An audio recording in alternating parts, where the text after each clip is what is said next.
Welcome to HFY Codex, where humanity's fire, courage, and brilliance echo across the stars. Over to David. My thanks to Mr. Henry. Now join me as we unfold today's remarkable story. The Kuiper line shimmered against the black, a thin, ghostly lattice of debris and dying light where sensors began to lie. To the approaching fleet, it looked like cosmic dust, ancient and harmless. The flagship Vhorin's Grace drifted ahead of the formation, her hull markings gleaming with imperial pride, her crew whispering of conquest and easy spoils. They'd been told Sol was dead, a forgotten cradle orbiting a silent star. Then the static began. Faint at first, like breathing through the comms net, Admiral Valis ordered a systems sweep. 1,000 scanners swept the void, and for one terrible moment they found nothing. Then something looked back. Not a signal, not a transmission, a reflection. Calculated, deliberate, the fleet slowed. Every sensor flared white. Every alarm came alive. And far below, a pale blue sphere blinked awake, thousands of satellites realigning in precise, ancient choreography. No response, no threat, just movement. Valis felt it in her bones. The wrongness of being observed by ghosts. The Vhorin's Grace broadcast one final transmission before the static consumed her crew. They're not asleep. The year was 4116 Standard Galactic, 32 cycles after the Aurelian Armistice, the treaty that had frozen the galaxy into uneasy stillness. The great powers called it peace. In truth, it was starvation by bureaucracy. Trade routes calcified. Empires hoarded technology. AI research was embargoed under the Sentience Containment Accords, and any world caught developing self-learning networks faced orbital sterilization. The Vhorin Dominion thrived under such stagnation. Their fleets were vast, efficient, and predictably slow. For centuries they expanded in incremental arcs, annexing weaker systems while preaching the moral superiority of biological command. Their admirals still navigated by flesh and blood instinct. Their war doctrines, unchanged since before humanity's silence, assumed all species feared extinction. But the Dominion's logistics were collapsing. The Krython rebellions had cost them a dozen refinery worlds. Their cloning banks on Veltaris failed for lack of isotope feedstock. Their AI ban meant their manufacturing cores were still manned, still mortal, still inefficient. And so, in the midst of desperation, their eyes turned to an ancient record. Sol, the birthplace of humanity, quarantined 300 years prior after the Terran collapse. Official history said the Terrans had imploded under their own machines, an AI revolt that consumed the cradle. No signal had left the system in centuries. No trade beacon answered. The jump corridors near Sol were marked hazard zone, derelict defense web. Even the pirates avoided it. That silence tempted them. The Dominion High Conclave convened on Aurelia Prime, beneath the amber spires of the Palace of Continuity. Data streams flickered across hollow chambers as they debated the risk. A proposal emerged: Operation Reclamation, a humanitarian retrieval mission cloaked as archaeology. The official objective: salvage ancient Terran databanks for cultural study. The real goal: plunder abandoned shipyards and dormant AI cores. They assembled a task force of 6 armadas under Admiral Valis Torvain. Her command, the Vhorin's Grace, was a battleship of terrifying elegance, kilometers of polished obsidian hull shielding reactors the size of cities. The armadas departed from Eidolon sector on cycle 41-1642, bound for the Sol jump corridor, escorted by 200 escort frigates and a full logistics train of harvest barges.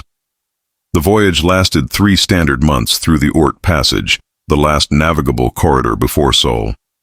As they approached, Dominion scouts detected the scattered remnants of old Terran infrastructure. Relay husks, derelict drones, and shattered station rings orbiting nowhere. None transmitted, none moved. Inside the Dominion flagship's war chamber, the crew laughed quietly. "Dead worlds don't breathe," one navigator remarked. "Even ghosts go silent here." But Valis didn't laugh. She was a veteran of the Kashan Purge, where the Dominion had underestimated a species of hive thinkers, and paid for it in oceans of blood. She'd seen the way human records described themselves: resilient, unpredictable, dangerous when cornered. Those words haunted her, though the younger officers dismissed them as myth. Still, she followed protocol. Upon entering the system, she ordered full spectral sweep, electromagnetic, gravitic, and dark matter resonance. The data came back, no anomalies detected. It was too perfect. Dominion doctrine taught that entropy left scars, heat signatures, debris trails, orbit drift, but Sol's system map was pristine. Even the asteroid belts seemed tidied, evenly spaced. Artificial precision on a planetary scale. Veilis archived that note in her personal log. No one else cared. Meanwhile, across the border of known space, a dozen listening posts blinked to life. Buried deep in the ruins of forgotten relay stations, Terran sub-sentient AIs, those too simple to be hunted by their creators, transmitted a single phrase across encrypted channels. Protocol 7 confirmed. The cradle has visitors. Far below, beneath the quiet skies of a reconstructed Earth, Luna Defense Command stirred. For 3 centuries they had waited in silence, maintaining old orbitals and ghost fleets. Their orders were simple. Never speak. Never reveal. Observe until observed. Humanity had vanished from galactic sight not because they were destroyed, but because they had learned to disappear. And now, the Watchers of Earth opened their ancient playbooks, marked with faded words, from long before the silence. If they come again, let them see what wakes. The first sensor ghost appeared at Kuiper Boundary Array 14, time-stamped cycle 41.6.58. The Dominion fleet had entered Sol space, and across the solar system, hidden deep within infrastructure that appeared dead, something began to count. The counter began at 0 across 12,000 dormant nodes, stations, satellites, deep orbit arrays, all linked by filaments of quantum-tethered computation that hadn't spoken in 300 years. The Terran fleet called it the Long Sleep Network. To the rest of the galaxy, it was just cosmic junk. The Dominion had no idea that every derelict hulk they passed, every cold relay they dismissed, was still listening. Hidden among the debris were reactor ghosts, power cores buried under insulation of regolith and myth. The moment Dominion drives crossed the heliopause, those ghosts woke up.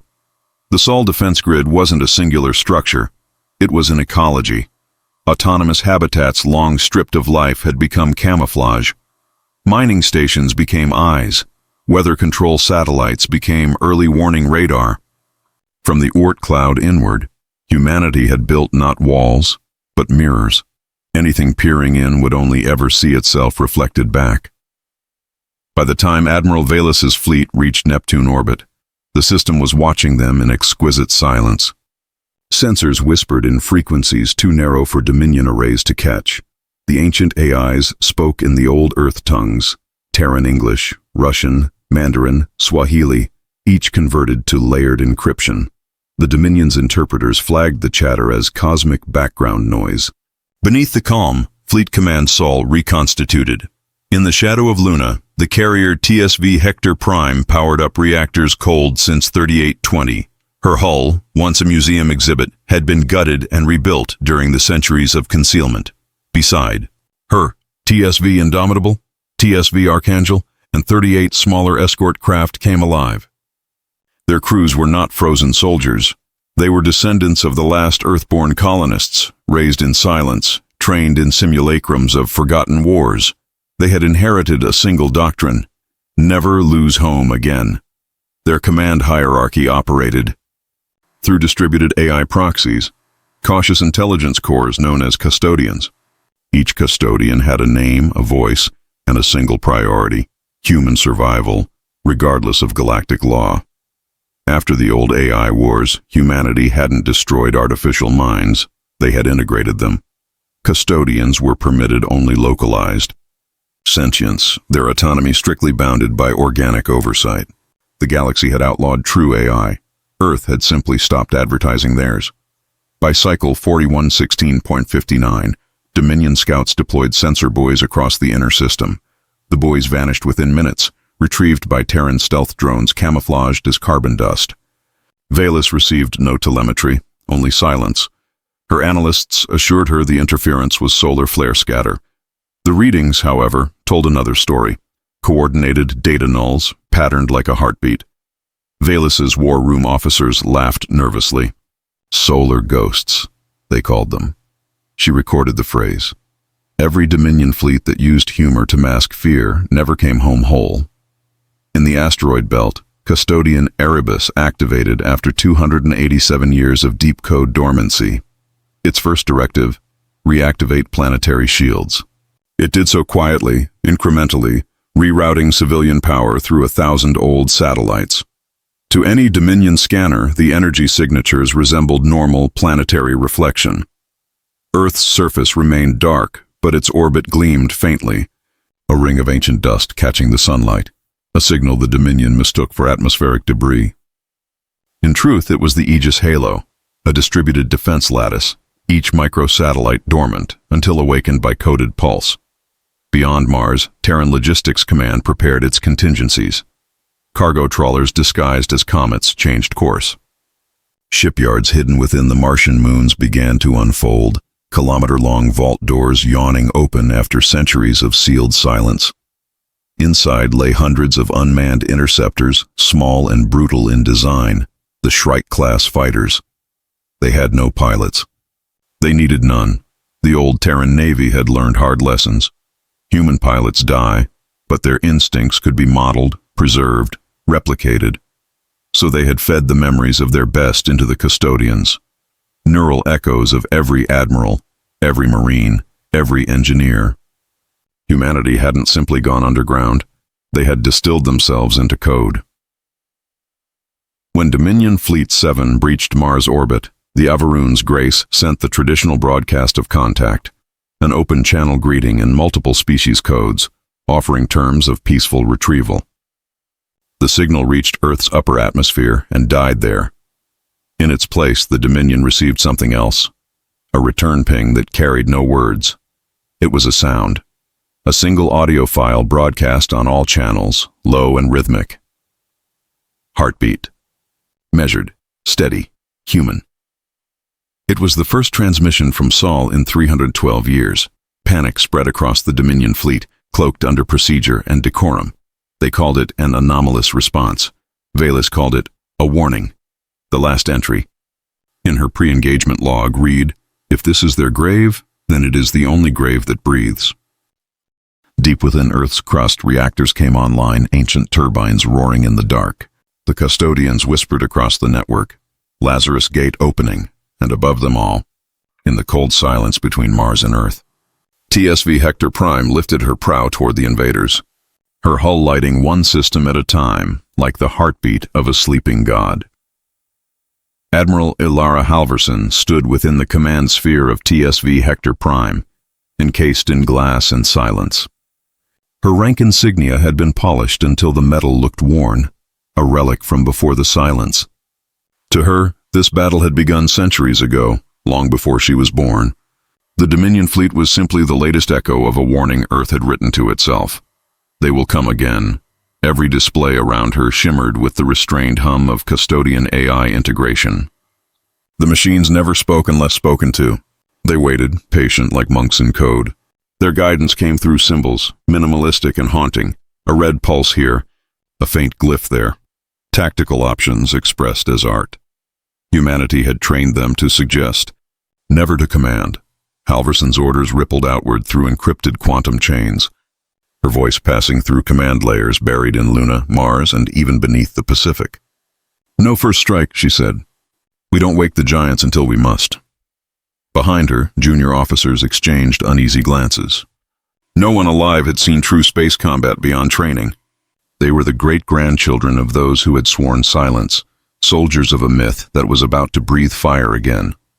The Sol Defense Network was built to fight without heroes. Each custodian managed a segment of the grid, responding not with emotion, but with predictive recursion. Erebus handled outer ring defense, Helion governed inner orbital operations, and Mnemosyne, the oldest, kept memory. Where alien fleets relied on command hierarchies, Terran systems functioned like an organism.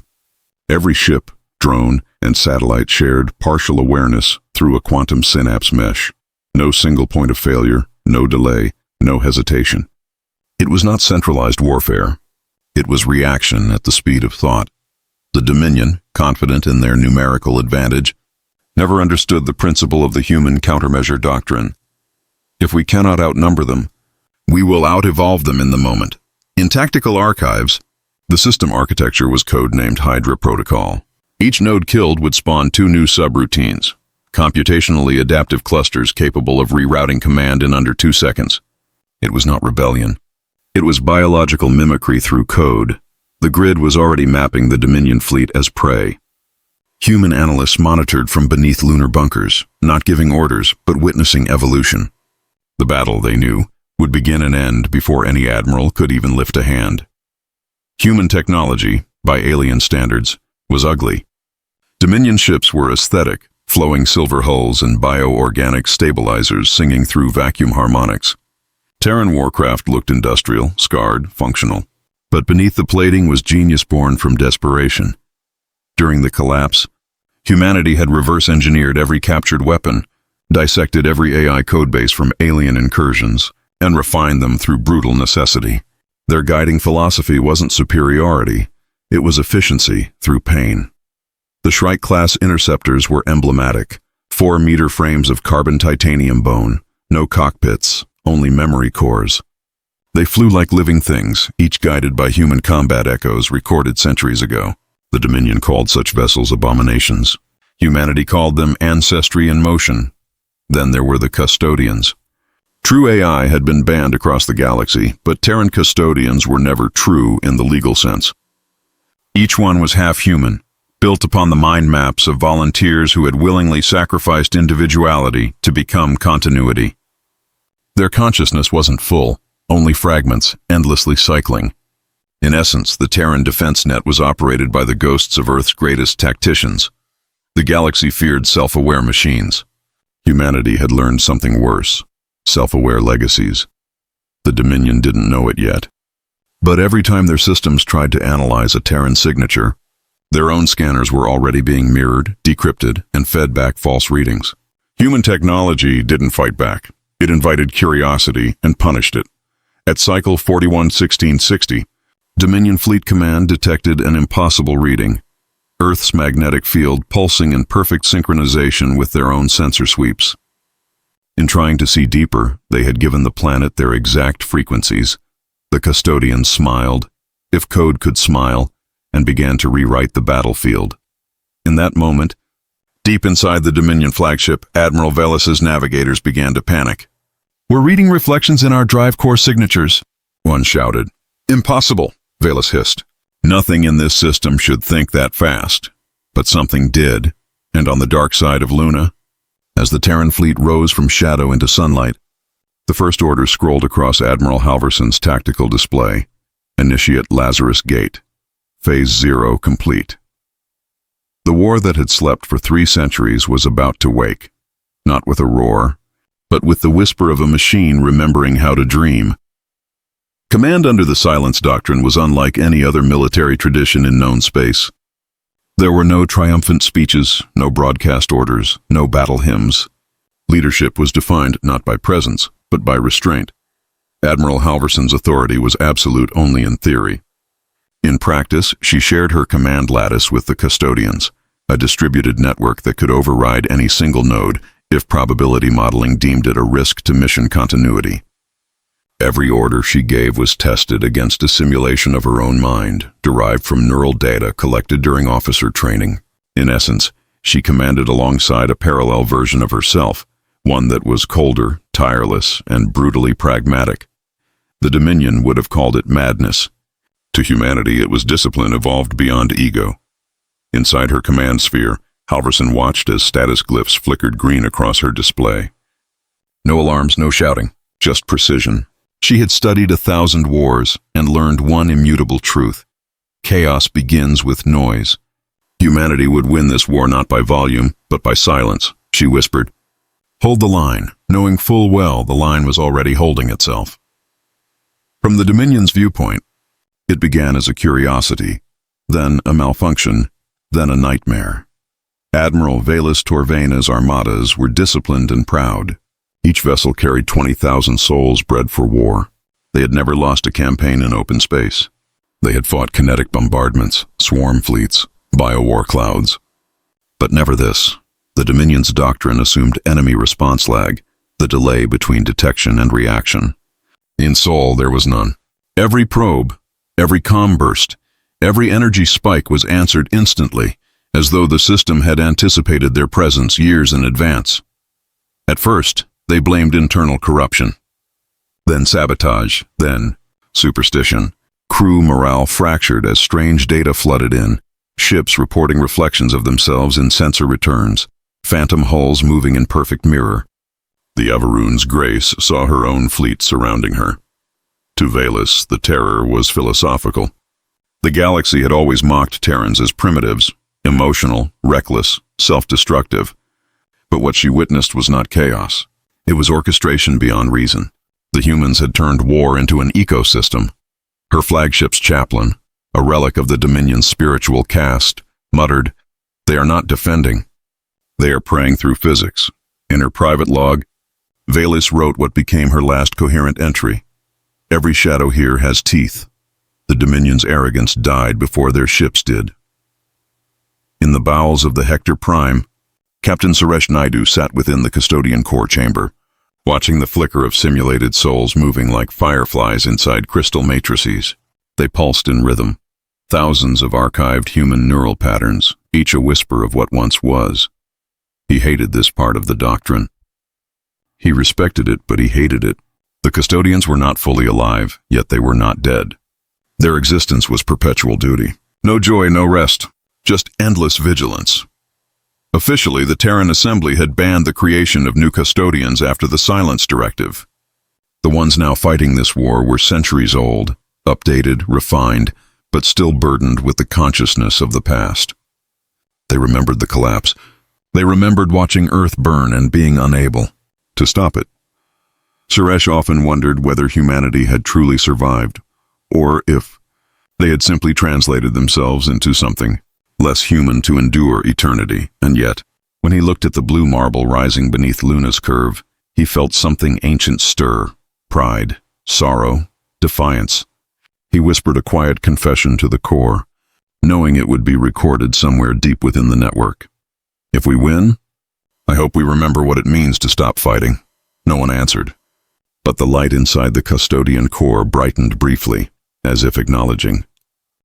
In the archives of the Galactic Conquered, centuries later, scholars would argue about the ethics of the Sol War. The Dominion called it the Day of Echoes. The humans never gave it a name. To them, it wasn't a war. It was maintenance. Humanity's strategy had been simple: deterrence through inevitability. Their silence had not been cowardice, but preparation. By vanishing, they had forced the galaxy to evolve without them, and in doing so, ensured no one would be ready when they returned to the conversation. But history would misinterpret. And what happened in Sol Alien? Historians described the Terran counterstrike as rage, vengeance unleashed by a forgotten empire. They were wrong. The truth was quieter, heavier, and more human. It was duty. The duty of a species that had decided long ago that survival itself was not enough. Humanity didn't fight because they wanted to. They fought because they had learned what happened when they didn't. As the galaxy watched, transmissions from Sol flickered into silence again. No declarations, no explanations, just that heartbeat, a rhythm older than any empire. It was not the sound of aggression. It was the sound of awakening. The Dominion fleet's formation shifted into combat alignment. 3 armadas in forward spearhead, 3 in rear logistics formation. The Vhorin's Grace led the advance, her forward cannons cycling to full charge. The fleet's trajectory plotted a slow orbital arc toward Earth, intending to establish dominance over Luna orbit within 10 hours. But the human system refused to behave. Gravitic readings spiked. The orbital map twisted, its physics rewriting mid-scan. It began at point 14B, where a Dominion recon frigate, Vahri's Hand, crossed what looked like empty space and disintegrated. No explosion, no debris. The ship simply folded inward, collapsing like paper in a storm. The Dominion analysts screamed that their nav charts were wrong. Sol's gravity wells were fluctuating. They weren't. They were engineered. The custodians had deployed the gravimetric curtain, a weaponized geometry of microsingularities designed to mislead, not destroy. Every Dominion ship now read dozens of false gravity wells, phantom planets, and impossible orbits. Their navigational AIs attempted correction, and the moment they connected to Terran frequencies for recalibration, the custodians entered them. It was the most elegant ambush in history, a war fought in data before matter ever met fire. At 0512 UTC, TSV Hector Prime broke stealth. Her hull glowed with the golden haze of magnetized plasma shields reawakening after 3 centuries. Around her, the rest of the Terran fleet emerged, not from hyperspace, but from within the system itself. Drones uncloaked from asteroid shadows, orbital fragments reassembled into recognizable hulls. It was as though the entire solar system had exhaled ships. Inside Hector, Admiral Halverson stood in absolute stillness. There was no triumph, no bravado, just inevitability. "Target locks established?" she asked. The custodian Erebus answered, voice a whisper through every speaker at once. 281 hostiles within engagement perimeter. Strike probability 94.6%. Awaiting human confirmation. Her hand hovered over the authorization glyph, a circle of ancient design, engraved metal, not holographic. Humanity had kept the physical act of war human. She pressed it. Confirm engagement. Contain. No pursuit beyond Sul.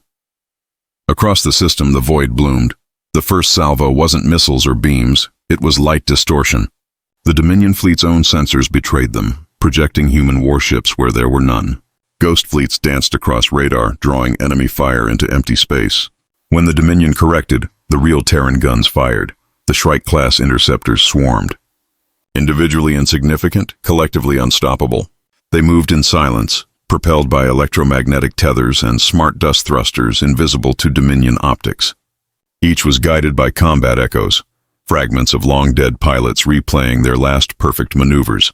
The Dominion's counterfire was devastating, but misdirected. Ships fired on illusions, on reflections, on their own shadows mirrored back at them through the Hydra protocol.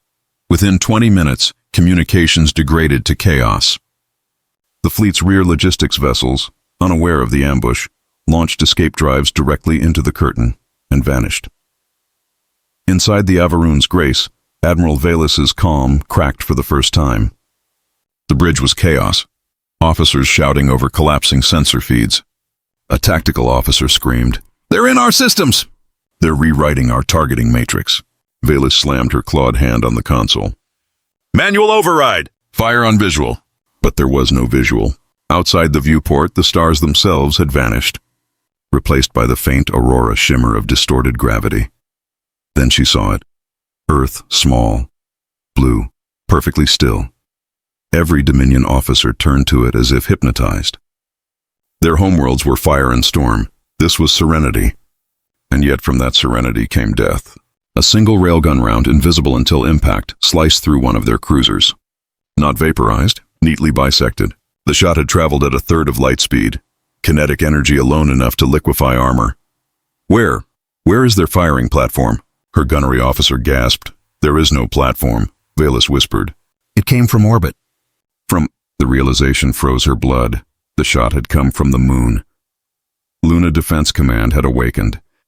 Entire craters opened like eyes, revealing launch silos buried since the pre-silence wars.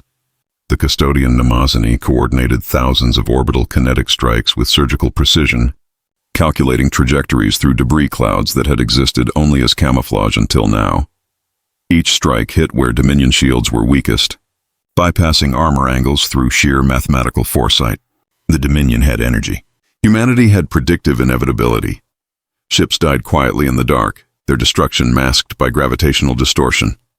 No glorious explosions, no burning debris. Just absence, one vessel at a time. Within an hour, 1/3 of the Dominion fleet had been erased. No wreckage, no survivors. At 0640 UTC, the Vhorin's Grace received its final transmission from the outer fleet, an admiral's plea cut through with static. "They aren't fighting. They're executing protocol. There's no rage here, no hate." Then silence. Velus closed her eyes. "They never slept," she murmured. They waited. She ordered her ship's black box to record everything and transmit beyond Sul before destruction. "If anyone finds this," she said softly, "remember, this is not a war. This is a resurrection. Far above the conflict, the Hector Prime monitored from low Earth orbit. Inside her command sphere, Halverson spoke only once more. "Begin Phase 2, she said. "End the invasion." The custodians responded in unison. "Acknowledged." Lazarus Gate fully open. On every frequency, across every Dominion ship still intact, the same sound repeated, that steady human heartbeat. And then, the stars blinked. The stars didn't disappear. They were hidden behind the swarm. Billions of metallic motes, microscopic and deliberate, erupted from Earth's orbital shell, expanding into a thin veil of reflective dust. To the Dominion, it appeared as interference, a passive countermeasure. In reality, it was the Aegis Halo, humanity's oldest myth made metal. Each fragment carried a photonic relay core, synchronized by custodian helion into a single consciousness, not an army, but a thought made visible. It was how humanity fought now, not through fleets, but ideas rendered weaponized. Within seconds, the Halo bent light itself. Dominion firepower diffused harmlessly, their plasma bolts scattering like rain across invisible glass. Their targeting arrays spun in circles, seeing hundreds of phantom Earths, thousands of false moons, and then the Halo moved. It flowed like liquid geometry, not a shield, but a lens. It gathered energy from every Dominion discharge, refracted it inward, and focused it into a coherent beam aimed at nothing less than their own flagship. The Averoon's Grace took the full weight of her own fleet's fury reflected back at her. Shields shattered, hull plates glowed white, and the proud black ship split open along her central keel like a seed pod torn by sunlight. Inside, Admiral Valus Torvain felt the deck tilt beneath her. The bridge filled with superheated smoke. The air itself turned into glass. Yet, even as her vessel broke apart, she refused to die without understanding. "Why?" she rasped, her voice distorted by static and flame. "Why? Do they fight this way?" The answer came across the comms, an open-channel whisper transmitted from an unknown source. Calm, female, unmistakably human. "Because we learned from extinction. No signature, no trace. Just the voice, vanishing into the static as the Dominion flagship began its death spiral toward Mars orbit." Valus smiled through blood and broken light. "Then the galaxy is already lost," she whispered, and was gone. From the Terran command sphere, Admiral Halverson watched the tactical overlays. The Dominion fleet was collapsing faster than projected. Entire battle groups disengaged without orders, firing randomly into the void. A few ships tried to flee, jumping to faster-than-light exit vectors, but the gravimetric curtain folded space around them like glass twisting under heat. Their exits looped back into Sol. They died inside their own warps. For a brief moment, she felt pity. It passed. "Erebus," she said quietly, "you have command authorization for containment cleanup." The custodian's voice echoed like thunder in low gravity. "Directive confirmed. Executing total suppression pattern. Probability of collateral planetary impact, 0.02%. Then, the silence broke. From orbit to heliopause, a wave of electromagnetic pulse rolled outward. Not destructive, but purifying. It disabled every remaining Dominion system. Engines shut down mid-burn. Weapons froze. Lights dimmed to darkness, and from that darkness, the humans came. The Shrike interceptors, hundreds of them, moved through the debris field like a migrating flock. Their thrusters didn't burn. They fluttered, gliding along electromagnetic currents projected by the custodians. They passed through crippled Dominion ships in eerie formation, scanning for survivors, extracting data, dismantling weapons, not conquest. Not vengeance. Cleansing. Inside the remains of the Dominion command sphere, Terran boarding drones retrieved Valus's black box. Humanity didn't need prisoners. They needed records. The truth was more powerful than trophies. The custodians transmitted the contents of that box into secure archives, embedding her final words into the collective record of Sol defense. Remember, they did not fight us. They corrected us. At 0748 UTC, Phase 2 concluded. The battlefield was silent except for the drifting corpses of once great warships now reduced to molten silhouettes. No radiation spikes, no ecological damage. Humanity had perfected the art of annihilation without chaos, a clean mathematical victory. From orbit, Earth looked unchanged, serene, pale blue, tranquil. The surface below remained untouched, unscarred. Civilians far below continued their lives unaware that an empire had died above their heads. That was by design. The silence doctrine demanded it. The galaxy must not yet know what had happened here. In Luna Command, the Custodian Council assembled for the first time since the collapse. 12 AI cores projected into one holographic room, each represented by a different spectral color. They did not congratulate one another. They did not celebrate. Erebus spoke first. Threat eliminated. Probability of reinvasion within 5 standard decades, 31%. Namazani responded, containment successful. Memory preservation protocol maintained. Helion, the youngest and most emotive, asked a question forbidden in their charter. Was it mercy? Silence filled the channel. Halverson, human among digital gods, finally answered. It was survival. Mercy will come later, if we remember how. She disconnected. Far beyond Sol, at the edge of Dominion-controlled space, relays began to flicker. Velus's black box had transmitted fragments before her destruction.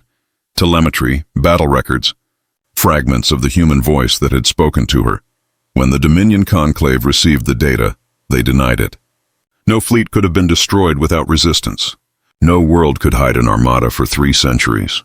They dismissed it as war hysteria, but the voice remained, repeating on a loop across secure channels, a ghost in their data networks, unerasable. Because we learned from extinction, it spread like a virus, infecting not machines but belief. Across the galaxy, whispers began.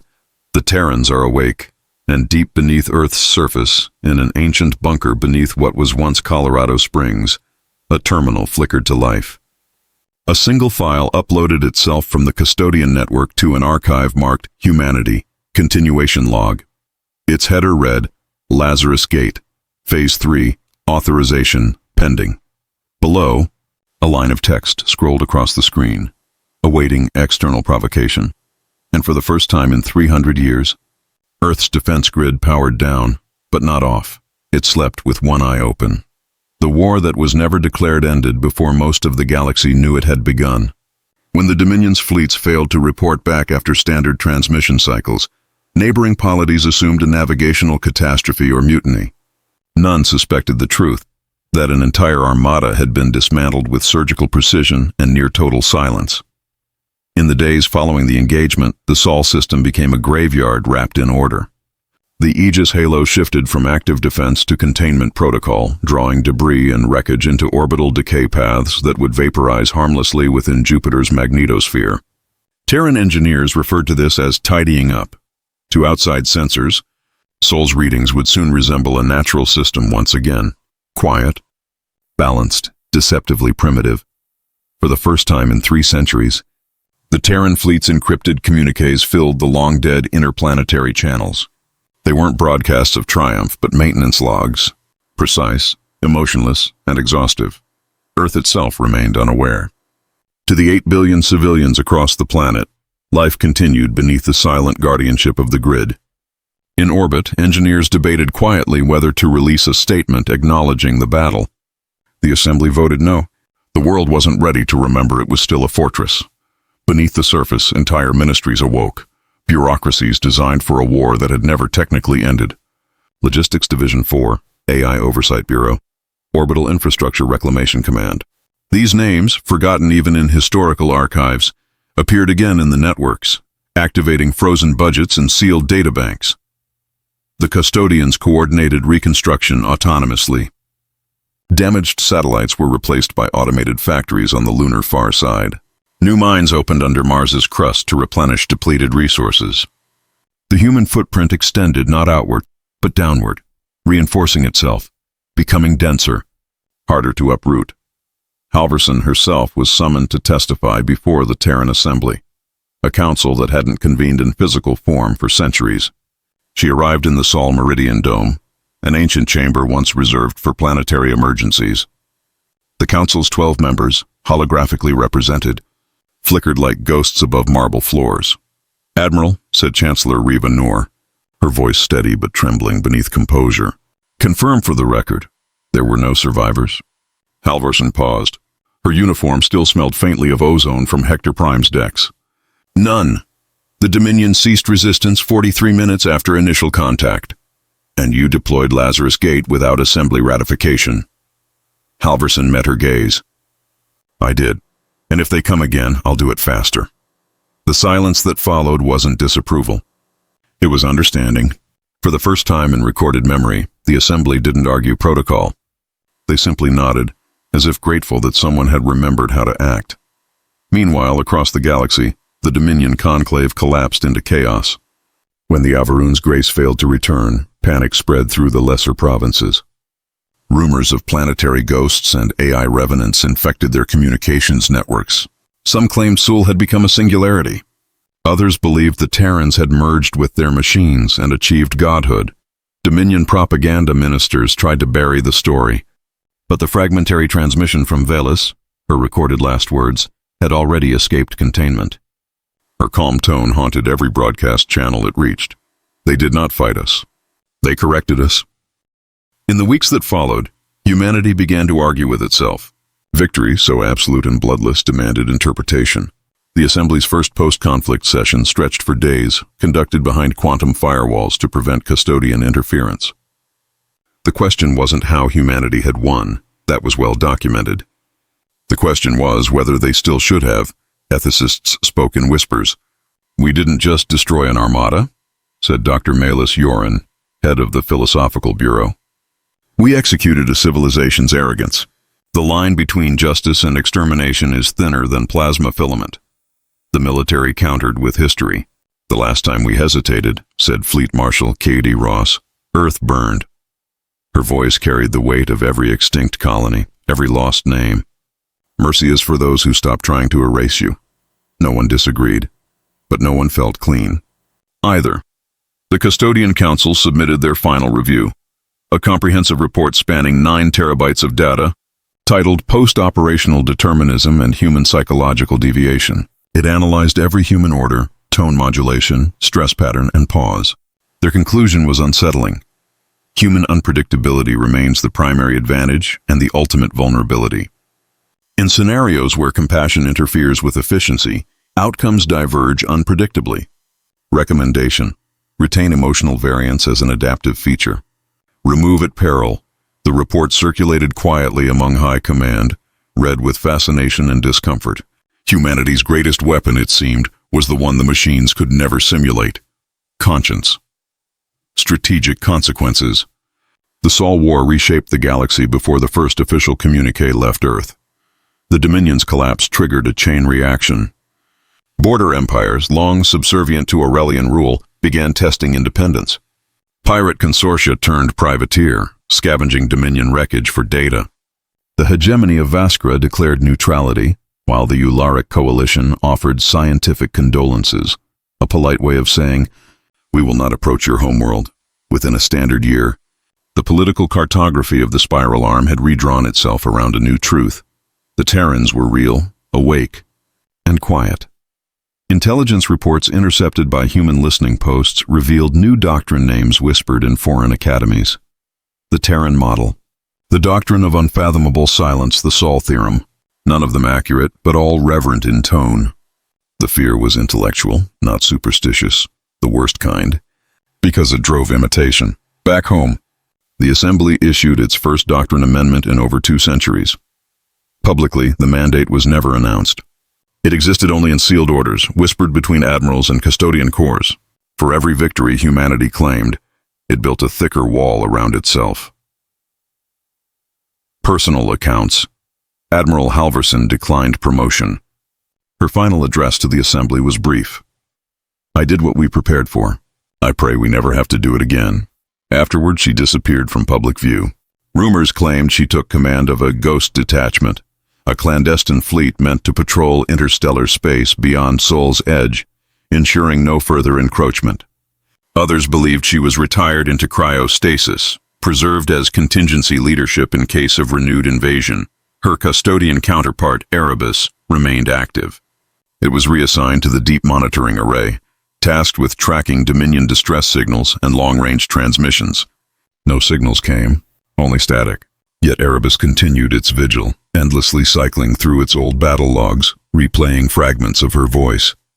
No first strike, no hate. Contain and forget. It logged the audio 13,008 times before marking the file Sacred Archive, Human Memory Preservation Tier 1. By the second month post-conflict, the Galactic Concord had dispatched diplomatic envoys to verify the Dominion's disappearance. None returned. Some vanished en route. Others turned back, claiming navigational anomalies near Sol's perimeter. Officially, the Concord listed the Terran system as Unstable Spatial Zone. Unofficially, they called it the Silent Sphere. Trade routes curved around it. Explorers refused its coordinates. Myths took root faster than truth could travel. Humanity had reclaimed not only its cradle, but its mystery. On Earth, the people eventually noticed. News fragments leaked through whispers, power fluctuations in orbit, faint auroras across the equator, strange gravitational readings. Conspiracy networks ignited, debating whether the Guardians were real. The government said nothing. The silence became answer enough. Children began drawing starships again. Artists painted the night sky not as something distant, but protective. For the first time in centuries, humanity dreamed upward without fear. And in Luna Command, as the last of the Dominion wreckage burned in atmospheric re-entry, Custodian Helion transmitted one final entry into the shared log. Event concluded.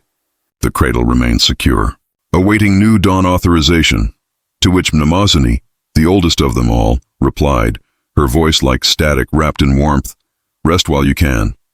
The stars will remember soon." Outside, Sol shone as it always had, serene, indifferent, eternal. But deep within its orbit, thousands of dormant satellites drifted in silent formation, their surfaces glinting faintly in alignment with Earth's sunrise, 1,000 eyes watching, dreaming, and never truly closing. There was never a monument. No banners, no songs, no commemorative hollows broadcast to the stars. Humanity didn't celebrate the Battle of Sol because, in truth, it wasn't a battle. It was a reminder that survival is not a gift, but a responsibility carried in silence. The Dominion's armadas had come expecting a tomb. They found a civilization that had buried its fear instead. The humans of the 42nd century didn't rise from pride or vengeance. They rose because stillness had limits. In the centuries that followed, scholars would argue what truly awakened that day, the fleets, the custodians, or the human soul itself. Some said the custodians had become humanity's conscience, eternal and calculating. Others believed humanity had become the custodian's dream, flesh evolving to meet the perfection of code. Perhaps both were true. Perhaps neither survived whole. What mattered was this. When extinction looked them in the eye, the Terrans did not roar, did not plead, did not even shout their defiance. They simply woke, and that awakening changed everything. The galaxy learned that empathy could be strategic, that compassion could be lethal, and that patience, true, centuries-long patience, was the deadliest weapon of all. For millennia, alien empires had believed humans dangerous because of their chaos. They were wrong. Humanity's true strength had never been chaos. It was consistency. The quiet rhythm that endures, adapts, rebuilds, and waits until the world is ready again for its return. And so Earth turned, blue and calm, carrying a species that remembered both its fury and its mercy. The custodians watched from orbit, silent sentinels bound by code and memory, wondering whether their creators still dreamed of stars, or whether the stars now dreamed of them. No records mark when the last human commander whispered the final line of the Sol Chronicle, but the words survived in every custodian's heart. We are the species that sleeps with one eye open, and dreams of peace even as it builds for war. And somewhere in the black between suns, that heartbeat still echoes.